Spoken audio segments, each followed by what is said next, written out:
Then next क्या है कि what are the causes of high fertility. ठीक है, अगर कोई पॉपुलेशन कंटिन्यूसली इंक्रीज कर रही है, ठीक है, तो उसके क्या काजेज हैं। एक तो उसका साइकोलॉजिकल काज है। साइकोलॉजिकल काज में क्या आएगा कि एक मदर है, ठीक है, उसका अबॉर्शन हो गया है, उसके बेबी की डेथ हो गई है, तो उसको एक साइकोलॉजिकल हो जाता है कि अब जो है नेक्स्ट बेबी जो है वो ज़्यादा फिर उनकी जो है वो फर्टिलिटी ज़्यादा होती है। ठीक है, सोशल काज होता है, ठीक है, इकोनॉमिक काज होता है कि लो सोशो इकोनॉमिक स्टेटस के जो पीपल होते हैं उनको ये होता है कि उन्होंने सिर्फ बच्चे जो है ना वो कमाने के लिए वो जो हैं उनकी वो रिप्रोड्यूस करते हैं। डेमोग्राफिक काज भी होता है।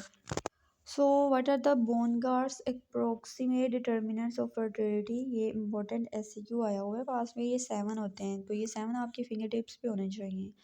क्या है इसके डिटर्मिनेंट्स ऑफ फर्टिलिटी। एक तो ये देखना होता है कि कितनी प्रोपोर्शन ऑफ मैरिड है अमंग फीमेल्स। ठीक है, देन कितनी जो है वो कंट्रासेप्टिव यूज़ कर रही हैं और इनकी इफेक्टिवनेस कितनी है। ठीक है, देन तीसरा फैक्टर कौन सा होता है कि हम देखते हैं कि प्रेवलेंस कितनी है इंड्यूस्ड अबॉर्शन की। ठीक है, प्रेवलेंस क्या होता है कि कितने ओल्ड केसेस हैं और कितने न्यू केसेस हैं। देन ड्यूरेशन ऑफ पोस्टपार्टम इन फिकर्निबिलिटी। ठीक है, देन फिकर्निबिलिटी। फिकर्निबिलिटी क्या होता है कि एबिलिटी टू रिप्रोड्यूस, और इनफिकर्निबिलिटी क्या होती है कि inability to reproduce. Then spontaneous intrauterine mortality कितनी है, कितनी स्टिल बर्थ्स हैं, कितने अबॉर्शन हैं। ठीक है, सो देन 7 क्या होता है कि प्रेवलेंस कितनी है परमानेंट स्टेरिलिटी की। ठीक है, तो ये 7 जो हैं इसके डिटर्मिनेंट्स होते हैं Bongaarts proximate determinants of fertility. So crude birth rate क्या होता है। क्रूड बर्थ रेट ये होता है कि हम नंबर ऑफ लाइव बर्थ देखते हैं, ठीक है, इन अ ईयर, डिवाइड हम इसको पॉपुलेशन एट मिड ईयर। ठीक है, इसमें आपने याद रखते हैं कि हमने क्रूड बर्थ रेट में ऊपर बर्थ रखनी है, नीचे हमने पॉपुलेशन रखनी है, नीचे डेथ नहीं रख देनी। ठीक है, नीचे पॉपुलेशन एट मिड ईयर वाली रखनी है। और हम पॉपुलेशन एट मिड ईयर क्यों लेते हैं, क्योंकि इसमें पॉपुलेशन जो है कांस्टेंट रहती है। क्योंकि जब साल के स्टार्ट में क्या होता है, कुछ लोग जो हैं वो माइग्रेट कर जाते हैं। ठीक है, कुछ लोग जो हैं वो इन माइग्रेशन होती है, कुछ की आउट माइग्रेशन होती है। इसी तरह साल के आखिर पे भी ऐसा ही होता है। तो मिड ईयर की पॉपुलेशन हम इसीलिए लेते हैं कि मिड ईयर में पॉपुलेशन जो है वो कांस्टेंट होती है, इसलिए लेते हैं। और इसको मल्टीप्लाई जो है ना हमेशा हमेशा इसको 1000 से करना है। ठीक है, ये बात आपने नहीं बोलनी, 100 से मल्टीप्लाई नहीं करते। क्रूड बर्थ रेट में हमेशा 1000 से मल्टीप्लाई करते हैं। And next is general fertility rate. General fertility rate क्या होता है कि number of live birth in a year कितनी है, कितनी नंबर ऑफ लाइव बर्थ है इन अ ईयर, और उसको हम डिवाइड करते हैं number of women ages 15 to 49 years. ठीक है, 15 to 49 ईयर्स क्या है, जो वुमेन ऑफ रिप्रोडक्टिव एज होती है ना, हम वो 15 to 49 ईयर्स लेते हैं और इसमें भी 1000 से मल्टीप्लाई करने हैं। So this is general fertility rate. Then एक होता है हमारे पास age specific fertility rate. Age specific fertility rate क्या होता है कि हम नंबर ऑफ बर्थ्स देखते हैं to women of particular age. हम एक पार्टिकुलर एज ग्रुप की फीमेल्स लेते हैं और उनमें देखते हैं कि नंबर ऑफ बर्थ्स कितनी है। जैसे कि एज ग्रुप 20 to 24 ईयर्स। ठीक है, इस एज ग्रुप की फीमेल्स हम लेंगे और उनमें देखेंगे नंबर ऑफ बर्थ्स कितनी है। ठीक है, this is age specific fertility rate. तो ये देखें, इसका फार्मूला है number of live birth age 20 to 24 years, और मिड ईयर फीमेल पॉपुलेशन लेंगे हम 20 to 24 ईयर्स की, और मल्टीप्लाई इसको भी 1000 से करेंगे। देन टोटल फर्टिलिटी रेट भी होता है। टोटल फर्टिलिटी रेट क्या होता है कि हमने जितनी भी एज स्पेसिफिक फर्टिलिटी रेट लिए ना उन सबको प्लस कर देना और मल्टीप्लाई कर देना है 5 से। So this is total fertility rate. ठीक है, जितने भी हमने एज स्पेसिफिक फर्टिलिटी रेट लिए हैं ना उनको हमने मल्टीप्लाई कर देना है 5 से। सो टोटल फर्टिलिटी रेट क्या है कि sum of age specific fertility rate multiply by 5।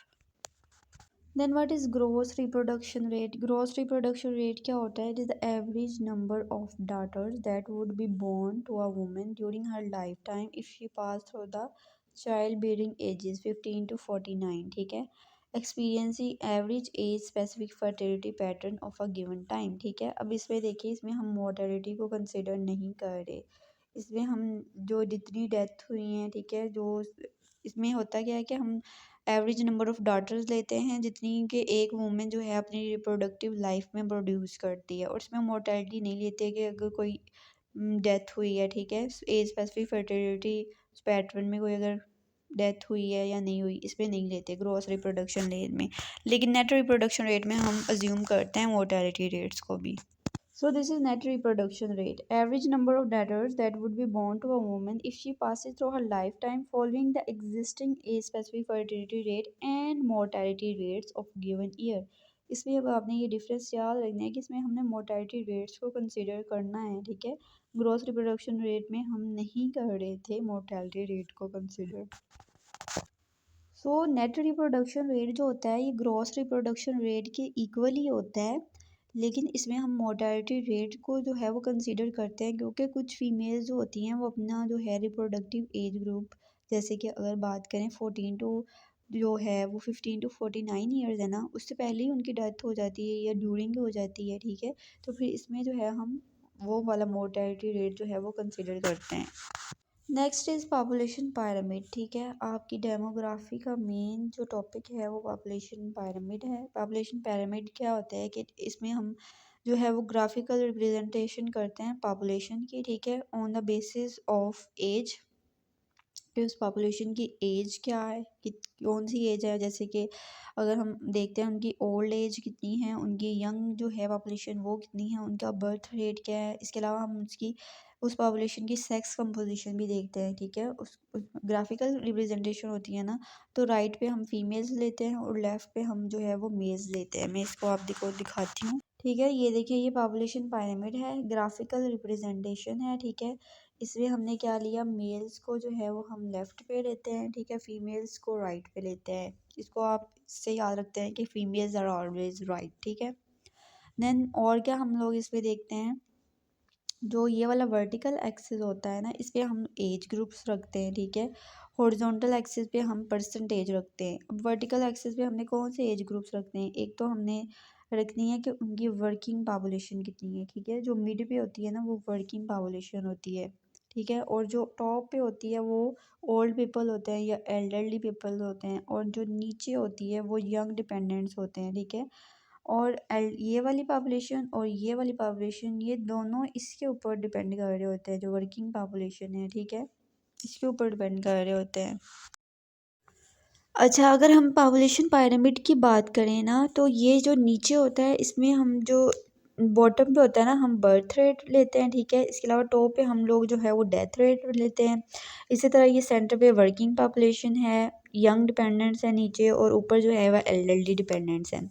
अब अगर हम कंट्रीज़ की बात करें ना, तो टू टाइप्स ऑफ कंट्रीज़ होती है, डेवलप्ड कंट्रीज़ होती हैं या डेवलपिंग कंट्रीज़ होती हैं, ठीक है, डेवलप कंट्री मतलब उन्होंने जो है वो उनके अंदर डेवलपमेंट हो चुकी होती है, वो जो है वो तरक्की पजीर जिसको हम उर्दू में कहते हैं, ठीक है।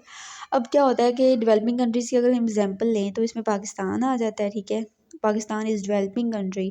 और डेवलप कंट्री की अगर हम बात करें तो यूनाइटेड स्टेट्स, इसके अलावा इटली, ठीक है। अब इनके पायरामिड में और एक डेवलपिंग कंट्री के पायरामिड में क्या डिफरेंस होता है, ये यूक्यू भी आता है, ठीक है, ऐसे क्यों आता है ये।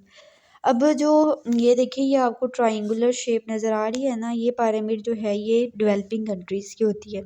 अब डेवलप कंट्रीज़ की जो होती है ना पिरामिड, वो रेक्टेंगुलर शेप होता है, ठीक है। अब इनमें डिफरेंस क्या होता है इन दोनों के पिरामिड्स में, एक तो शेप का डिफरेंस हो गया कि जो डेवलपिंग कंट्री है उसका ट्रायंगुलर है और डेवलप का रेक्टेंगुलर है। इसी तरह अगर हम बर्थ रेट की बात करें, जो कि मैंने कहा था नीचे बॉटम पे हम बर्थ रेट देखते हैं, तो जो डेवलप कंट्रीज़ होती है उनका बर्थ रेट लो होता है। सिमिलरली अगर टॉप पे देखें उनका डेथ रेट भी कम होता है।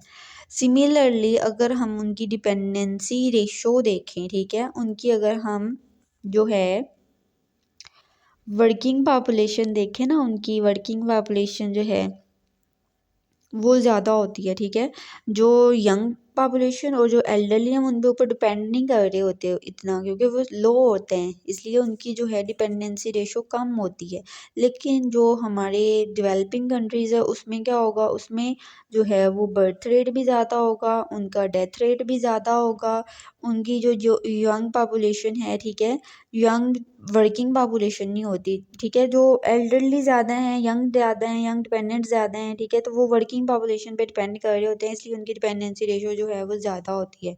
सिमिलरली अगर हम देखें माइग्रेशन की बात करें तो जो डेवलप्ड कंट्रीज़ होती हैं वहाँ पे लोग जाते हैं, ठीक है, माइग्रेट करके। जैसे पाकिस्तान से माइग्रेट करके लोग यूनाइटेड स्टेट्स में जाते हैं, ठीक है, तो वहाँ पे हायर इमिग्रेशन होती है, ठीक है, आई वाला इमिग्रेशन होती है। इसी तरह अगर हम बात करें पाकिस्तान की डेवलपिंग कंट्रीज़ की तो वहाँ पे हायर ई माइग्रेशन होती है, ई वाला, ठीक है, लोग यहाँ से जाते हैं तो ई वाला। और जो डेवलप्ड कंट्रीज़ है वहाँ लोग जो हैं इन होते हैं ज़्यादा, आई वाला, ठीक है, इन वहाँ पे जाते हैं, ठीक है। ये डिफरेंस होता है इन दोनों का। मैं अब आपको जो है डेवलप कंट्रीज़ का पिरामिड दिखाती हूँ। ये देखिए, ये this is rectangular type, triangular type of pyramid, ठीक है, जो कि डेवलपिंग कंट्रीज़ का होता है जैसे कि पाकिस्तान या कीनिया। ये देखिए, ये हमारे पास, ठीक है, ये जो है थोड़ा रेक्टेंगुलर शेप में जा रहा है ना, इस तरह करके, ठीक है, थोड़ा रेक्टेंगुलर शेप का है।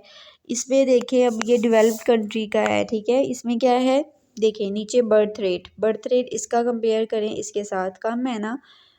अगर हम ऊपर देखें डेथ रेट, तो डेथ रेट भी इनके कम होते हैं, इनकी लाइफ एक्सपेक्टेंसी ज़्यादा होती है, ठीक है। इनकी जो ओल्डर पॉपुलेशन है, ये वाली ओल्डर पॉपुलेशन टॉप पे होती है, ये ज़्यादा होती है। और हमारी ओल्डर पॉपुलेशन देखिए 50 और 60 70 तक कोई क्रॉस करते हैं, 70 ईयर्स तक। और उनकी जो है वो ओल्डर पॉपुलेशन ज़्यादा होती है। सिमिलरली उनकी जो है ये सेंटर मिडल वाली हमने कहा था यंग पॉपुलेशन होती है, उनकी यंग पॉपुलेशन जो है वो स्मॉलर है, ठीक है। और हमारी जो है वो यंग पॉपुलेशन ज़्यादा होती है, ठीक है। सिमिलरली उनकी डिपेंडेंसी रेशो जो है वो कम होती है और हमारी डिपेंडेंसी रेशो ज़्यादा होती है, ठीक है। ये फिर इस तरह आता है, ठीक है, ट्राइंगुलर शेप, ठीक है, ट्राइंगुलर नहीं, सॉरी, रेक्टेंगुलर शेप आता है, ठीक है। और कोलमनर शेप भी इसको कह सकते हैं आप, ठीक है। ये होता है। अब इनमें देखें सारा एक इक्वल मार्जिन्स देखें, सारे डेथ रेट का जो बर्थ रेट है वो भी उतनी है, ठीक है। पॉपुलेशन देखें ना कांस्टेंट रह रही है ना, तो मतलब इनकी जो है वो ज़ीरो ग्रोथ हो रही होती है, ग्रोथ नहीं हो रही होती इनकी पॉपुलेशन जो है, या तो स्टैटिक होती है, ठीक है, या फिर कुछ कंट्रीज़ ऐसे भी हैं जिनकी पॉपुलेशन जो है वो डिक्लाइन कर रही है, ठीक है, तो इनकी ज़ीरो ग्रोथ होती है। लेकिन जो इस तरह वाला रेक्टेंगुलर वाला बनता है ना, उसमें क्या होता है कि जो ट्रायंगुलर वाला जैसे कि पाकिस्तान का बनता है, तो इसमें तो फिर पॉपुलेशन कंटिन्यूसली इंक्रीज़ हो रही होती है, तो इनकी पॉपुलेशन जो है ना वो स्टैटिक रहती है, ज़ीरो ग्रोथ होती है, क्योंकि जो जो नीचे बर्थ रेट है वो भी इक्वल है, ठीक है। इसके अलावा ये पॉपुलेशन यंग देखें वो भी उतनी है, तो सारी चीज़ें जो है ना वो एक ही रेंज में रहती हैं, तो पॉपुलेशन जो है वो ग्रोथ होती नहीं है। What are the different types of pyramids? तो पिरामिड कंस्ट्रक्टिव टाइप्स के भी हो सकते हैं, स्टेशनरी भी हो सकते हैं, एक्सपोनेंशियल भी हो सकते हैं। अब स्टेशनरी पिरामिड्स क्या होगा कि इसमें पॉपुलेशन ना इंक्रीज़ करेगी ना डिक्रीज़, पॉपुलेशन कांस्टेंट रहेगी। एक्सपोनेंशियल में क्या होगा, पॉपुलेशन जो है वो इंक्रीज़ करेगी, जैसे कि हमारा पाकिस्तान है इसमें। और कंस्ट्रक्टेड पिरामिड्स में क्या होगा कि जो पिरामिड है ना वो कंस्ट्रक्ट करेगा, ठीक है, उसकी पॉपुलेशन, अगर फॉर एग्जांपल अगर मैं ये बात करूँ, यहाँ ये मिड से ऐसे पिरामिड है ना, जो नीचे से वो और श्रिंक हो जाएगा, इस तरह कंस्ट्रिक्ट टाइप हो जाएगा, ठीक है, नीचे से, और ऊपर से इस तरह है, ठीक है, ऊपर से इस तरह वाइड है और नीचे आगे वो कंस्ट्रिक्ट हो रहा है, मतलब उनका बर्थ रेट और ज़्यादा कम हो गया है, ठीक है, तो कंस्ट्रिक्ट टाइप ऑफ पिरामिड मिलता है। Then what are the uses of population pyramids? ये यूक्यू है कि क्या यूजेस है पॉपुलेशन पिरामिड, हम पॉपुलेशन पिरामिड बनाते क्यों हैं, हमें क्या फ़ायदा होता है इसका। एक तो हम age to sex distribution of population देख सकते हैं, ठीक है, जैसे कि मैंने कहा था कि राइट पे फीमेल लेते हैं, लेफ्ट पे मेल लेते हैं। इसी तरह हमने एज भी देख ली, ठीक है, सेक्स रेशो देख लेते हैं हम, इसी तरह बर्थ रेट, ठीक है, हमने देखा था ना जो बॉटम पे बर्थ रेट लेते हैं। वुमेन देख लेते हैं रिप्रोडक्टिव एज में कितनी है, ठीक है, फर्टिलिटी लेवल देख लेते हैं। फर्टिलिटी लेवल कैसे पता चलेगा कि वो डेवलपिंग कंट्री है या डेवलप कंट्रीज है। इसी तरह पॉपुलेशन मोमेंटम हम देख सकते हैं, डेमोग्राफिक ट्रांजिशन देख सकते हैं। इसी तरह किसी भी कंट्री की डिपेंडेंसी रेशो हम दे सकते हैं फ्रॉम द पॉपुलेशन पिरामिड। और इसके अलावा जो मोर्टेलिटी लेवल है by age and sex, migration trend दे सकते हैं कि वहाँ पे ई माइग्रेशन हो रही है या आई वाली इन माइग्रेशन हो रही है। इसी तरह कैलेमिटीज़ देख सकते हैं उस पॉपुलेशन में, हेल्थ स्टेटस देख सकते हैं, life expectancy. So these are all the uses of population pyramid. So next जो है वो हम नेक्स्ट वीडियो से स्टार्ट करेंगे इंशाल्लाह।